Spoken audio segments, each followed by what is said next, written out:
Well, hello to you all, fellow women writers. I'm Shenaz Patel. I'm a journalist and a writer. I'm afraid I haven't been very reactive on this platform so far, and I'd like to truly apologize for that. It's just that with the COVID-19 pandemic and the ensuing confinement, things have been a little bit hectic, as I guess it has been for a number of us. It might seem like a paradox to use the word hectic relating to a period when the world and us with it came to a real standstill.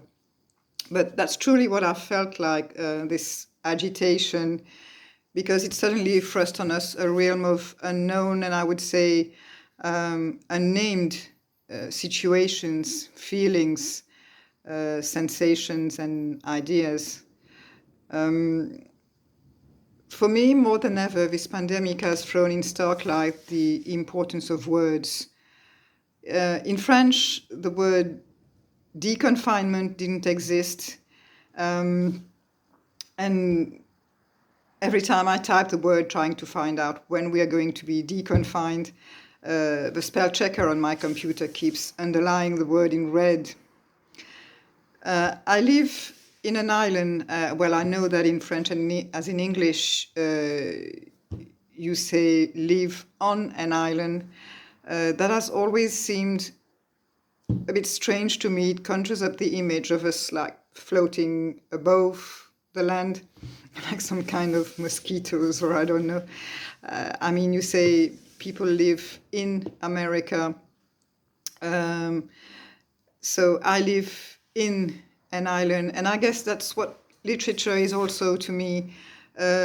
Again, dealing with words and deconstructing and reconstructing the world with the words we use. So as I was saying, I live in an island, the island of Mauritius, which is in the middle of the Indian Ocean. And suddenly with the pandemic, it looked like we were thrown back to the very etymology of the word island, coming from the Latin insula, insulae, which also means isolation. We're an island which depends heavily on our outer ties and relationship to the world, be it for commerce or tourism, which is one of the main pillars of our economy. And suddenly we are closed to the world. No planes, no boats, as if a country is a shop or a bar, or I don't know, something that can be opened and closed. And this brings me with full force to literature. I often say that I have two breaths. One is journalism and the other is as a literary writer. Ever since I was a child, when I was asked what I wanted to be when I was a grown-up, I was that high, and I said, I want to be a journalist. Because I had this kind of utopia, I guess, that words could change the world. I guess in a way I still believe that, and that's why literature is so essential to me. Journalism is my way of trying to understand the world, and in a way literature is the same thing. I guess I write with all that I don't understand, all that I try to interrogate, to navigate, to come to terms with. The difference between the two, for me, is freedom. In journalism, you can't invent. It's in a way a very clinical relationship to words and facts. In literature, I can do anything I want. For example, if I don't like someone, I can kill him. And then if after a week I miss him too much, I can resuscitate him. When I write, I can choose. When I write, I can order life and death.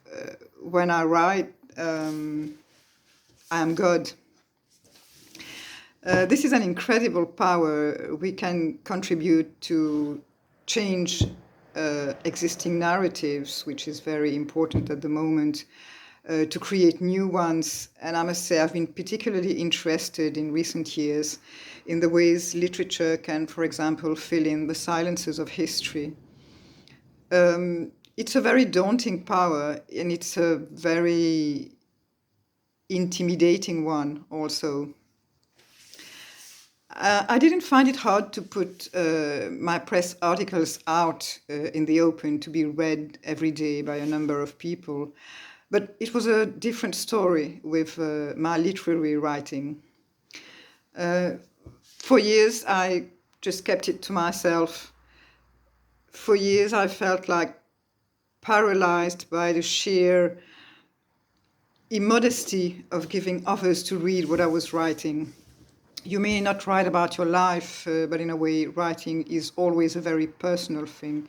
I like to refer here to a Finnish painter whose name is Tove Jansson, who said, and I quote her, "Every still life painting, every landscape painting is a self-portrait."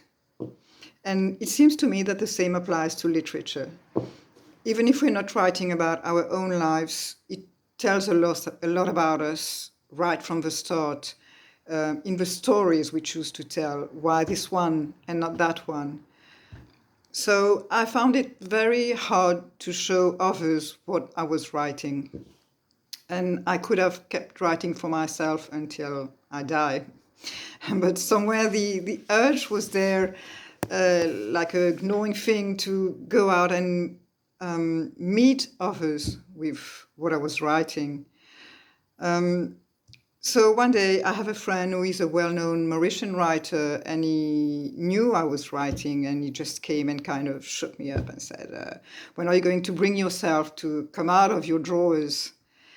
And I guess it was the push I needed. I guess I realized that at some point I had to take that risk, just to tell yourself that there's something that you want to share and not put up for judgment. So soon after I came out with a short story, and well, nobody tore me to pieces, and I didn't die. So the rest came after that, and so I guess I could say I never regretted that first boldness. I say that because I know a lot of writers out there, a lot of us, we are often plagued by that thing called imposter syndrome. I've always been a very avid reader, and I must say the more I read, the more I asked myself, but what can you bring that all these other writers out there haven't already brought? And then there's another friend, thanks for friends, who said to me, well, if all these other writers that you enjoy had thought the same thing as you wouldn't have had anything to read. And that got me thinking.